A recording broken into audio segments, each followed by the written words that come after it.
Big boss വീട്ടിൽ നിന്ന് രേണുസുതി എങ്ങനെയാണ് പുറത്തു പോയത്, അതുപോലെ തന്നെ എങ്ങനെയാണ് ലാലേട്ടന്റെ 3 പ്രൊമോ വന്നു. 3 പ്രൊമോയിൽ ഒരു പ്രൊമോയില് ഡ്രസ്സ് വ്യത്യാസമുണ്ട്. അപ്പൊ അവര് മാറി. എന്നാലും നാളത്തെ പ്രൊമോ ഇന്നിട്ടതാണോ എന്നൊക്കെ കുറെ പേര് ചോദിക്കുന്നുണ്ട്. നമുക്ക് സംസാരിക്കാം. എന്റെ പേര് ഷഹീർ. എന്റെ വീഡിയോ ആദ്യമായിട്ട് കാണുന്നവരാണെങ്കിൽ വീഡിയോ ലൈക്ക് ചെയ്യണം, ഷെയർ ചെയ്യണം, കമന്റ് ചെയ്യണം. ബിഗ് ബോസ് ഡയറീസ് എന്ന് പറയുന്ന യൂട്യൂബ് ചാനൽ സബ്സ്ക്രൈബ് ചെയ്ത് കൂടെയുള്ള ബെല്ലൈക്കൺ എനേബിൾ ചെയ്താൽ മാത്രമാണ് ഞാൻ ഇടുന്ന വീഡിയോസ് നിങ്ങൾക്ക് നോട്ടിഫിക്കേഷൻ ആയിട്ട് കിട്ടും. അപ്പം രേണുസുതി എങ്ങനെയാണ് പുറത്തു പോയത് ആ കാര്യം നമുക്ക് പറയാം. ആദ്യം തന്നെ എനിക്ക് തോന്നുന്നത് എന്റെ തോന്നിയ കാര്യം ഞാൻ പറയാം. ആദ്യം പ്രൊമോ രണ്ടെണ്ണം ആദ്യം കാണിച്ചു, അനിമോളോട് ഷൗട്ട് ചെയ്യുന്ന ഒരു പ്രൊമോ. അത് കഴിഞ്ഞതിന് ശേഷം ലാലേട്ടൻ ബിഗ് ബോസ് വീട്ടിൽ വരുന്നുണ്ട് എന്നാണ് മനസ്സിലാക്കിയത്. ബിഗ് ബോസ് ഈ കാര്യം കൺഫേംഡ് ആണ്. ലാലേട്ടൻ ബിഗ് ബോസ് വീട്ടിൽ പ്രവേശിക്കുന്നുണ്ട്.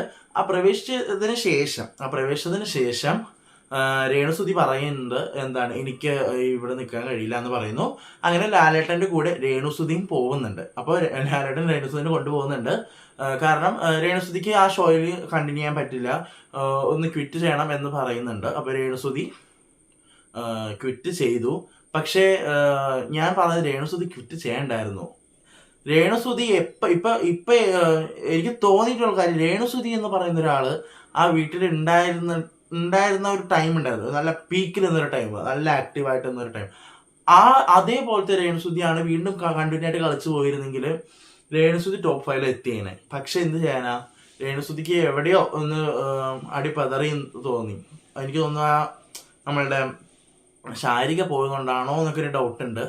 ശൈത്യാണ്. രേണുസുതി നല്ല രീതിയിൽ എന്താണ് ഫയർ ആയിട്ട് അവിടെ നിൽക്കുകയായിരുന്നെങ്കിൽ പ്രേക്ഷകരുടെ വോട്ട് കിട്ടുമായിരുന്നു. കാരണം അത്രയ്ക്കും ഫാൻസോട് കൂടിയാണ് രേണു അതിൻ്റെ അകത്ത് കയറിയത്. അപ്പോൾ രേണുസുതി വാക്കൗട്ട് ആയെന്ന് പറഞ്ഞപ്പോ അയ്യോ വേണ്ടായിരുന്നു. ശരിക്കും പറഞ്ഞാൽ അനീഷിനെ കൊണ്ട് മാത്രമാണ് രേണുസുതി ഒച്ച ഉണ്ടാപ്പിക്കാൻ കഴിയത്തുള്ളൂ. അനീഷ് ശ്രമിച്ചിരുന്നെങ്കിൽ എന്താണ് രേണുസുതി കയറിയാനെ. പക്ഷെ എന്ത് ചെയ്യാനാ, രേണുസുതിയും വാക്കൗട്ടായി. ഒരു നമ്മള് ബിഗ് ബോസിൽ എനിക്ക് തോന്നുന്നു ഇത്ര വെറുപ്പിച്ചിട്ടുമില്ല. എന്നാ പിന്നെ രേണുസുതി എന്ന് പറയുമ്പോൾ ആ വീട്ടില് ആരോടും മറ്റൊരാളുടെ കുറ്റം പറയാതെ അല്ലെങ്കിൽ മറ്റൊരാളെ പറ്റി സംസാരിക്കാതെ നല്ല രീതിയിൽ തന്നെ ഒരു നോർമൽ ഹ്യൂമനെ പോലെയായിരുന്നു ആ വീട്ടില് രേണുസുതി. എന്ത് ചെയ്യാനാ, ലാലേട്ടന്റെ കൈയും പിടിച്ച് പോയി. പോയെന്ന് വെച്ചാല് ലാലേട്ടനൊപ്പം പോയെന്നാണ് ഉദ്ദേശിച്ചത്. അതിനുശേഷമാണ് എവിക്ഷൻ നടക്കുന്നത്. അപ്പൊ ഇത്രേ ഉള്ളൂ. നാളെ ഒരു എവിക്ഷൻ ഉണ്ട്, ഇന്ന് ഒരു എവിക്ഷൻ ഉണ്ട്, ഡബിൾ എവിക്ഷൻ ആണ്. കൂടാതെ ഇന്ന് ഒരാൾ വാക്കൗട്ടായി. അപ്പൊ മൊത്തത്തിൽ 3 പേരുണ്ട്. ആരാണ് ഔട്ടായത്, നാളെ ആരാണ് ഔട്ടാകാൻ പോകുന്നത് എന്നുള്ളത് ഉടനെ പറയുന്നതാണ്. അപ്പൊ അത്രേ ഉള്ളൂ. അപ്പൊ അടുത്തൊരു വീഡിയോ വരുന്നതായിരിക്കും.